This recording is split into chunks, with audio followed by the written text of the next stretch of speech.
Welcome everyone to the Canarian International Meeting of Alcoholics Anonymous. My name is Mossy and I am an alcoholic. And my name is Mick and I'm also a secretary of this meeting. Please join me in a moment's silence to remember the still suffering alcoholic, both inside and outside these meetings. Mute Alex there. Alcoholics Anonymous is a fellowship of men and women who share their experience, strength, and hope with each other, that they may solve their common problems and help each other to recover, to help others to recover from alcoholism. The only requirement for membership is an honest desire to stop drinking. AA has no dues or fees. It is not allied with any sect, denomination, politics, or organization or institution. Does not wish to engage in any controversy, neither endorse nor oppose any causes. Our primary purpose is to stay sober and help other alcoholics to achieve sobriety. Thank you, Alex. A very warm welcome goes out to any newcomers or anyone returning to Alcoholics Anonymous. The chat is now disabled to the end of the meeting, except for the meeting host. Thanks, Mick. Thanks for that. Sorry, had technical difficulties this side, but it does happen. At least it wasn't Mick that screwed it up this week. There you go. Thanks everyone for joining us. Today we're here to hear Miss Frances. I'm looking forward to this. Miss Frances is at this stage one of the founding members of this fellowship, I'd say. And I'm delighted to see her, the friend there with her, Eileen, that I know from Galway. She was in Galway for a few years, and good to have her friendship. Frances, thanks so much for joining us today. And you have 40, 45, 50, 55 minutes. You just keep going as long as you like. Thanks. How many minutes? About 45, 50 minutes. My God. Okay. Or whatever you're comfortable with, it's all good. Okay. If I have that much, I might go on and on. Anyway, am I to start now? Absolutely. Thanks so much. Well, thank you for having me. My name is Frances, and I am a grateful alcoholic.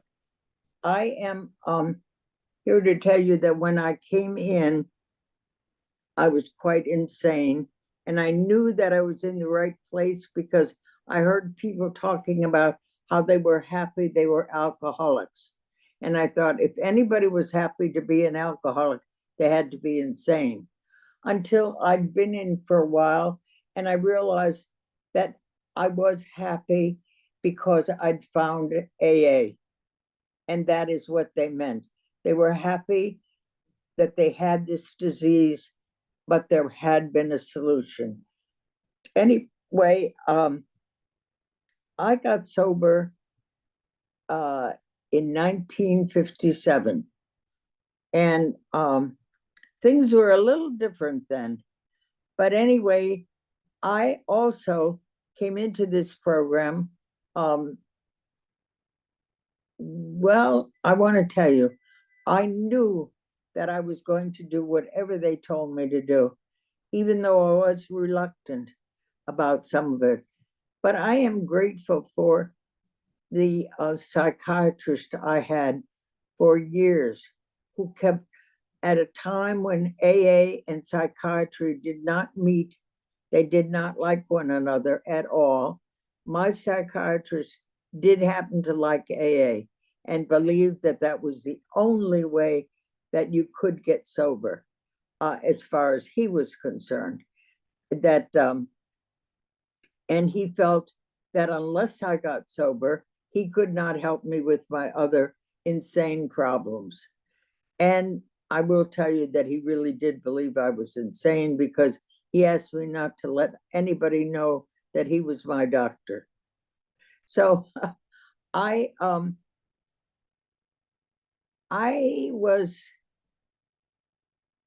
know, I guess I always knew somehow that alcohol had something to do with my problem, because I spent most of my time crying, trying to understand why I could not stop. And yet I knew that there would be other problems. and that they all came from my drinking. And somehow I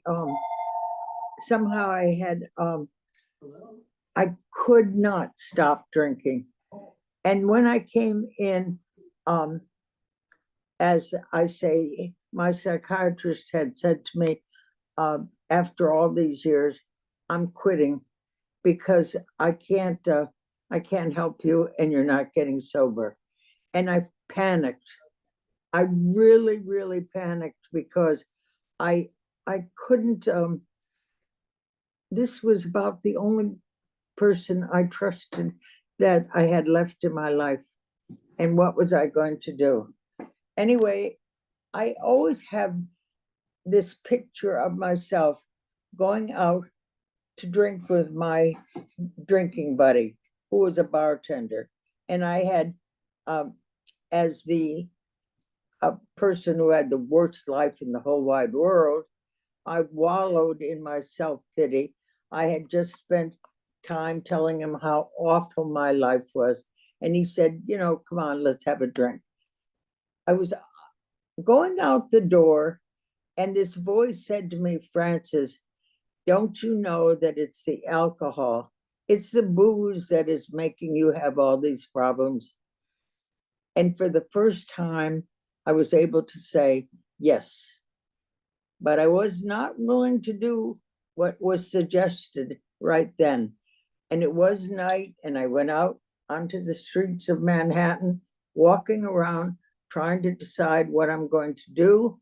I knew I wasn't going to commit suicide because I had done that. I had tried rather, and it didn't, obviously, it didn't work.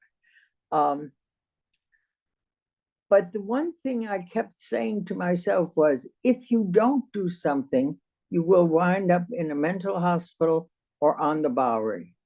And I didn't sleep all that night. I tried to go to work, and I finally came home and succumbed to calling AA. I remembered that 3 years before, I had had somebody come to the house. Now, when I got sober, you had to be the one to call AA. No member of your family, no neighbor, nobody but you. And then they would send somebody to bring you to intergroup. Well, 3 years before that, one of my neighbors had called a friend of hers and asked her to please talk to me. And the woman did. She came by herself.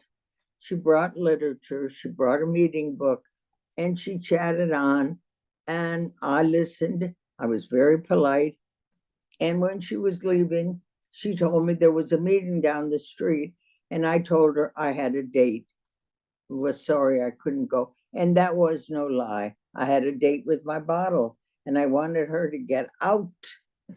And as she was leaving, before she closed the door, excuse my language, but this is exactly what she said to me.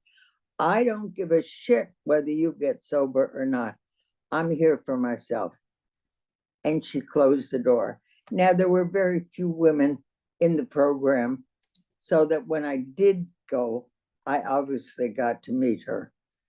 And she said she was there because she was thinking of drinking, and that's why she came to me. But she gave up the idea after hanging out with me. Anyway, I broke my anonymity before I even joined the AA. I called my liquor store, and every day he had to listen to me. And I said to him, this is probably the last time you're going to hear from me, but would you cash a check? Because I have to get to AA. I need taxi money. And he said to me, I'll be right over. I'll bring it over myself. So that was my first miracle. The second one was when I went to intergroup. I called my doctor. I begged them to let me call my psychiatrist. And they said, we don't do that. But for some reason or other, they did allow me. The woman who was running intergroup said, get a nickel from her and let her call. And when I called him, the second miracle was, I can't believe it, and I'm grateful, and you must stay there, and they're going to very gently tell you they have suggestions, and they are not suggestions, they are orders. You must do everything they say. And you know that, I'm sure you all had this, that thing, yes, I will do it, but that reluctance to give up and do it was always there. But I did, for the most part. I can tell you if there are a few things I didn't do that they asked me to do, but but then I went home for a little while. I fell asleep. I had called a friend and asked her if she would give me some more money for taxis, and she said yes. But she was an actress, and she had to be on for the half-hour call. So we had arranged to meet on a corner, and I'd fallen asleep, and she called me and said, I'm here waiting for you. And I said to her, oh dear, I overslept. Oh, let's forget it. I'll go tomorrow. And she said, no, you won't. You will come now. I'll lose my job, but I'm standing here until you come up. And that was a miracle. And I have always been so grateful to her, because I did run up. I did get the money. I got a cab. I got to a meeting. And when I got to the meeting, in those days, you were given your sponsor. When I came up the stairs to this meeting, I was told everybody was waiting for me, and there were 5 women and lots of men. So I got my sponsor, and I am grateful for the rest of my life. I am grateful to her for saving my life. But at that meeting, there was a neighbor, an upstairs neighbor, who had never been to that meeting, who didn't know why she went that night, but she was there, and she told me, that she gave me her number, and she said to me, remember this, you stick with the winners. Well, at first, I didn't know what that meant. And now I understand that sticking with the winners means that from learning how to listen instead of making all my decision by myself and deciding this was the person I had to follow or that one, to listen and see who was leading the kind of life I was looking for. And the kind of life I was looking for was in the 12 steps and the 12 traditions. When I first saw those, as I came into to Murray Hill, I couldn't believe that there was the answer to all my problems.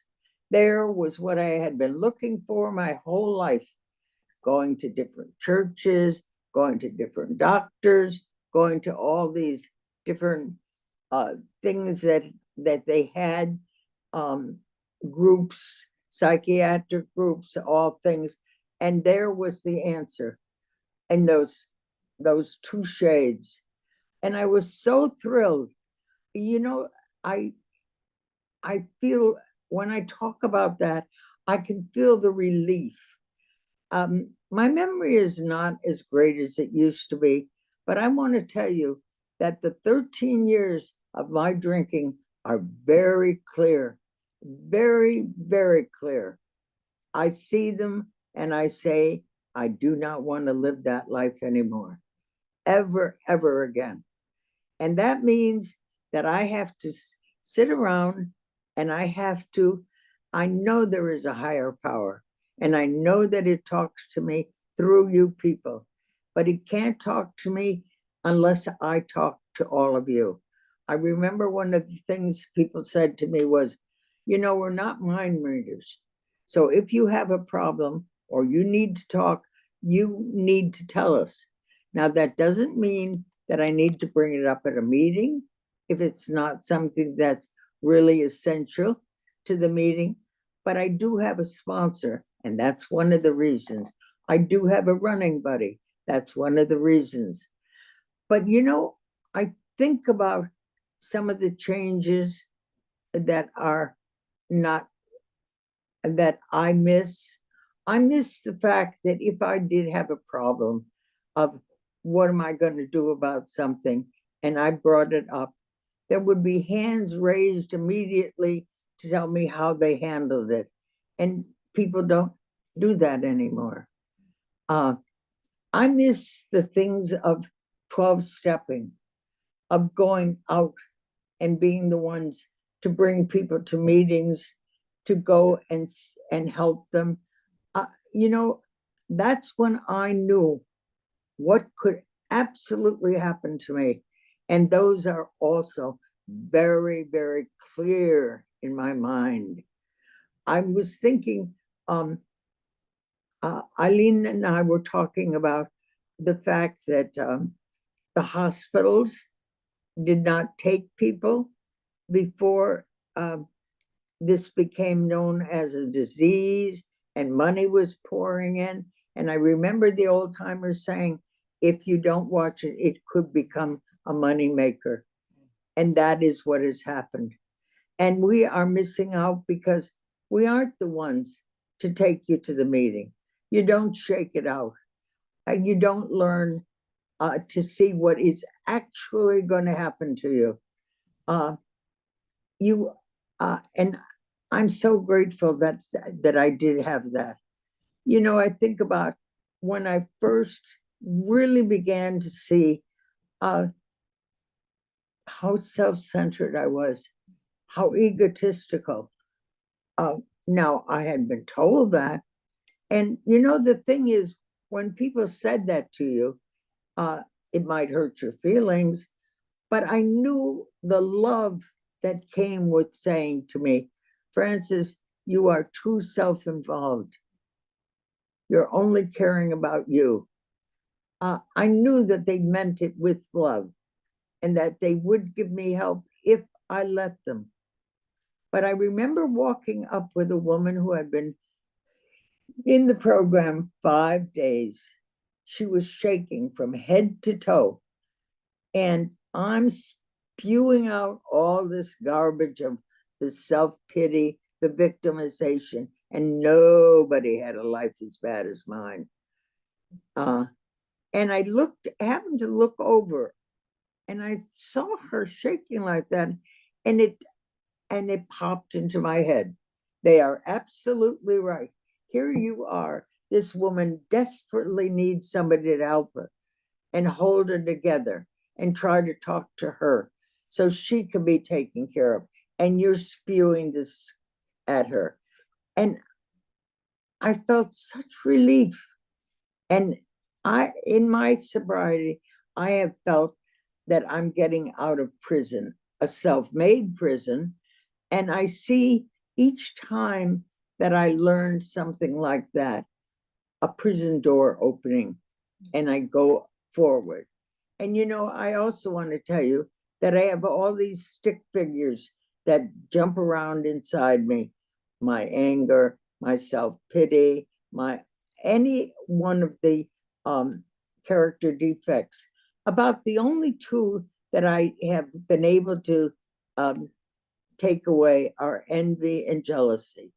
I have learned so much about being grateful and happy for what happens to other people, and that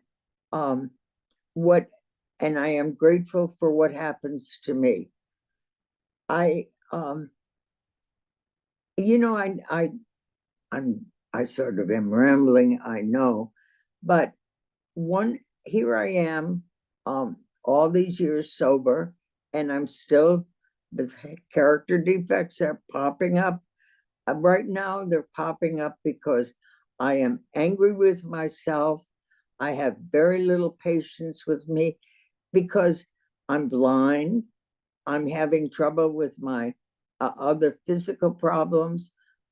When things don't go the way I want them and I am not in control, I become so angry at myself. I have no patience. And so that character defect has been popping up a lot. But I know how to deal with it. And I do call people whenever I have these problems. And I know that that's one of the first things I was taught. You call when you have problems. You talk to people. And my sponsor had said to me, you carry around 10 names and a pocket full of nickels, so that wherever I was, I could call somebody. And I did. And we all did that. I remember when I would have just be nervous. Not that I ever fought booze. I didn't. But I had all those anxieties, all those fears that I carried with me. You know, I was 18 years sober before I got rid of the anxiety and the fear. 18 years it took me, but you all helped me with that. And so when I would call somebody and say I was having that, it was like rotation of walking with me. Somebody would say, okay, let's have a cup of coffee, and then we'll walk up to meet so-and-so. And then so-and-so would walk with me, and we'd have a cup of coffee until I got to a meeting. And that kind of help and commitment to one another was so important. And I think that is lost with rehabs. These are my opinions, and they may not work for other people, but this is how it worked for me. And it worked. And I miss it. I miss being, well, I can't do it physically anyway, but I miss the idea of being able to take somebody to meetings all the time and be there for them. I was, other ways that things that I learned, the whole idea of my thinking that I was going to get this joy and happiness, but I really didn't have to be a part of you. I didn't really have to let you know how I felt or what was really going on. And one night I was at a meeting, and during the break, everybody was over at the coffee table, laughing, sharing. And I was the loner, all by myself. Now understand, I always went out I did the 20 minutes before, I did the 20 minutes after, I did go out for coffee, but I never really seemed to join in.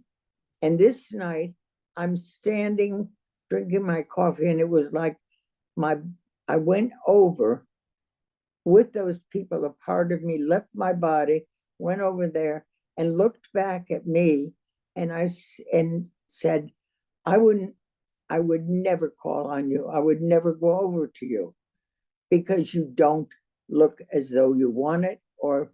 And I said to myself then, if you want what they have, you'd better go over there and get it. And you know, that came from another thing that I learned from AA and my psychiatrist. I was always saying things like, oh, I'm shy, or I have an inferiority complex.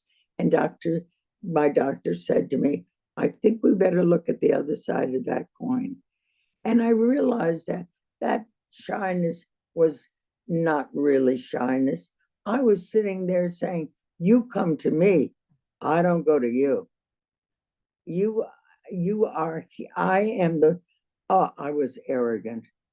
I really was. When I came in and my sponsor told me that I should read the big book, and they gave me a big book. We didn't have that many pamphlets at that time, but we had all of those sayings that drove me crazy. Easy does it. This too will pass. Oh, please. Do I need that in my life? Yes, I did. But anyway, I said to her, you want me to read this book? It's badly written, all that. And she said, yeah, the difference is though, those people who read it and who have it are sober. You aren't yet, my dear. So I did what she suggested, and that was every night before I went to sleep, I read the front of the book and one story. And guess what? It came out that it didn't matter what the writing was. It was well written for what I needed, and that was to stay sober. I learned, I remember the first time I was able to say this, the arrogant lady who always knew everything. And when I was always looking for, you'd ask her a question and she'd have to have the answer. She couldn't say, I don't know. So I remember the first time somebody asked me something and I knew nothing about it. And I was able to stand there and look at them and say, I don't know. I can't tell you what relief that was. I thought, oh my God, I don't have to put myself through that anymore. I can let go. And how did I learn these things? I learned them by listening to you, by being in that room and actually partaking of what you all had to say. I learned how to be, I have a story to tell you about when I was first sober. I think it was my first week. Anyway, when I came in, I was bloated. I certainly couldn't care less how I looked. And I went to a meeting. My sponsor I would have to go to our 2 meetings with her. And then the other 5 days of the week, she marked off what meetings I was to go to by myself. So I went to this meeting and I had my old polo coat on, shabby, bloated. And I sat down next to a young man because he was in the last row and I was going to sit in the last row. And some woman came flying over. Oh, we will certainly have to find somebody more like you. And I knew I was being rejected, and I got up and I started out, and another woman said to me, please don't go. We don't all feel that way. And I was able to honestly say to her, I know you don't. And I do know that nobody, and this woman has done me a favor, nobody is ever going to make me drink. I am going out to find another meeting where I am more comfortable. And that night was the night I knew I was totally committed to this program. And that there was nothing I wouldn't go through. The other day we're reading, I have a spiritual reading group. And one of the things that they used to do in Akron, when the first few people who came in, they were feeding them sauerkraut, corn syrup, and tomatoes. And I thought, oh my God, am I glad I didn't get sober then. I know I would have done it, but oh, wouldn't that have been awful? So I say to myself, I know I would do these things, but I didn't always want to. I learned through this program how to have a social life. And that was very important because one can have a very good time and not drink. When I got sober, it was suggested by my sponsor and my psychiatrist that I take a year to get myself into this program. so I would have a good foundation. That's what she did. That's what she suggested I do. So I called the few people left in my life who hadn't deserted me. And I told them that for a year, I would call them on occasion, but other than that, I would not be able to see them. And so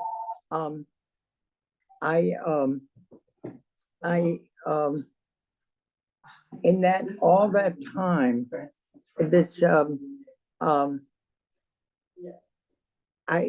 that I didn't see these people, I did take time to learn how I could have friendships, how I could do things with people without drinking. And that was another blessing that you all gave me. I have so much to be grateful for. Do you know, I have found for myself a new gratitude way. Every day before I go to sleep, I count the number of people who are in my life that I am grateful to for that day. They have been kind to me, or they, just a small act. And the thing that I want to tell you that happens is, if there was anything that was not nice, it's negated, it's gone. I also have learned through one of the most important things for me was how to forgive and how to let go of things. Now, there are some, I laugh about these. There are things like today they were talking about baseball before the meeting I went to. And I said, well, for all these years, I have carried a grudge against the Dodgers because they left Brooklyn. And I love holding on to that one. I have another one where a woman borrowed a book and she never returned it. She said, oh, it doesn't matter. I don't know what happened to it. And I love every time she comes into a meeting that I say to myself laughingly, Annie, where's my book? But for the most part, what I learned in giving up these was to be able to look at the people or the things that have happened, see what my part in it was, see if there is what I can do to make that part straightened out, and let theirs go. The things that happened to you that you had like as a child, the fact that I could look at my parents and see who they were, where their lives, what their lives were like, and what might have been in their youth. And I could let go and forgive them. And that was such a relief. I felt so good about that. Being able to say, it's okay. I understand. Now, when I say that I also learned the thing of the following the winners. I learned how to do that. I looked at the people I liked and who seemed to have the life I had, and I have two columns. One are the assets, one are the ones that are the negative things, which outweighs the other. And I don't have to like everybody, and I don't have to associate with everybody, but I have to love everybody, and I have to do everything I possibly can to help them stay sober. And maybe for me, it's another way of learning to let people live their lives as they see what is best for them. It may not be the way I want to live, and I don't have to live that way, but I have to accept helping them to stay sober. I have told you pretty much the essence of what my program is like. I know that I have rambled on and that it would be great. You know, I wake up and this morning, I had this whole talk that I was going to give you step by step, and it was going to be just perfect. It never is. What you get from me comes straight from my heart. My gratitude, my love of this program, my need of it, and I am so rich. I've learned how to get through things. I think about my life, all the things I have got through that all of you do and will, and I got through them with the help of others. I had, I have lost friends, deaths in my life. I was married to a con man. Oh, that's a story to tell you. But I got through it. I had a job where I was working for a woman who went out, and that was a horror. And unfortunately, she did not get the program. Once she went out, she never was able to get back. It was a good sign for me, but not for her. I got through losing all my money, and I've made a comfortable life, one I'm very grateful for. I am surrounded by the most wonderful people, and you know what? They are all different. They are all they aren't all alike. I get the richness of what they have learned and have gone through. And I do believe that each and every one of us has been given a gift, and that AA has helped most of us to find what that gift is and to use it and to go forward with it and to share it with the world. And so besides this program, keeping me from falling down drunk, being humiliated and degraded all the time, it has given me a better way of living. And I don't ever want to go back to that life of degradation, of humiliation, of, out there looking for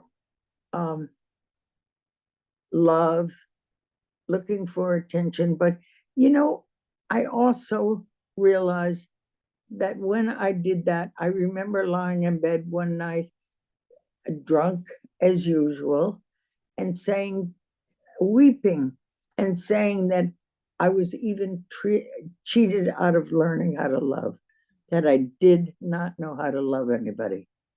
But when I came into this program, all of you taught me that. And I just don't know how, as I say, that wonderful speech I was going to give you this morning, you're not getting it, but you are getting my feelings of gratitude for this program, of the things that I learned and loved, and that the joy that I feel, and the joy that I feel of being one of, for instance, the other night I spoke with two other old ladies who have had a long years of sobriety, and that's a joy to me, to share that with them. And we can laugh and exchange. We can laugh and exchange the horrors that we live through, each and every one of us. I used to say that I wanted to be able to use my inner resources. Well, you know what? I do. And you know how I do it? I know that my strength comes from you. And when it gets too tough, I know what to do. I just call and see, what is it like for you today? I don't concentrate on me. I concentrate on you. What is it like for you today? Is there something I can do to help? Or can we just exchange, trivial conversation? And so I just want you all to know that I come to meetings every day because I want them. I want you to know that I want to give back what was given to me by all of you. And I want you to know that this program does work. It does work. And it does. I was thinking about how it's passed on. Some years ago, one of my sponsors, who went to a meeting every single day, and I called her to say to her, Jane, I just can't get up. I can't get up in the morning. And she said to me, fine, this is what we'll do. At 5:30 every morning, she was cooking cookies to take to the meeting. And she said, when I'm putting them in, I'm reading to you. You're getting up at 5:30. Well, she did that, and and when she got very ill and was dying the last 2 weeks of her life, her daughter-in-law, who was not in the program, took over and read to me. And so she had not only brought this program to me, but she also brought it to her daughter-in-law. And that's how we spread it out. It's not just within the program. If we are following these steps and traditions, we become different people and we bring it to others. And I like that. I still have somebody who calls me every single day, and he gives me some sort of work to do, something he pulls out of one of the pamphlets or books that says, this is what you're going to work on today, Frances. So I'm always kept busy. I have, so that's about all I have to say to you. After I get off this, what's going to happen. I'm going to say, oh God, I forgot to tell them this. I should have told them that. I should have told them the other thing. But listen, sorry, this is about what I'm going to do today. And I thank you all for listening to me and for allowing me to do it. Frances, thank you so much. I'm glad you didn't have a speech ready, because I love to hear it from the heart. And I got so much identification from you, really. I got sober as well when I was told what to do. The big book was thrown at me, was not suggested what to do. And I didn't feel great about it at the time, but I was promised the life beyond my wildest dreams if I'd done what I was told. And I lived that today, and I'm living that for a long number of days. And I'm so grateful for it. And I'm one of the richest men you're ever going to meet. And that is the truth. I've no money, but I'm surrounded by love no matter where I go. And I do a lot of traveling. And I'm blessed for it. You've Mick the Ferret there. I'm closer to him than I was to my own father. I have Mark here on the other side of me. He's closer to me than any member of my family ever was. And I'm blessed. I'm blessed. I love being sober. Absolutely love being sober. And I'm not going to rabbit on. Mick, take it away there, dude. Right. Thank you, Francis. Wonderful, wonderful chair. I've got the same sobriety date. The numbers are around a bit different. Mine's 1975 and yours is 57, and fantastic. And I love how you said about how they suggested to you in service. It was the same with me. They put their arms around me and said, how's your gratitude? And I'd say, it's great. And they used to say, well, this is what you will do. And then gave me a job. And I loved it for it. See, I was frightened if I told you who I was, what I was, you wouldn't like me. And I did tell you. and you've loved me for it.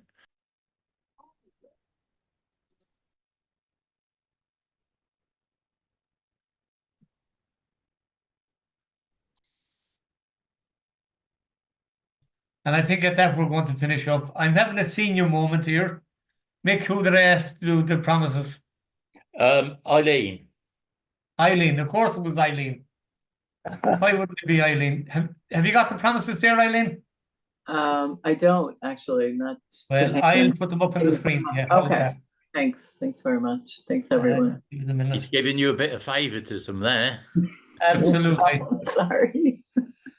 While you're putting them up, I just want to tell you all, I've only come up with 3 things I should have talked to you about. But we'll see after, there'll probably be more. There you go, Eileen.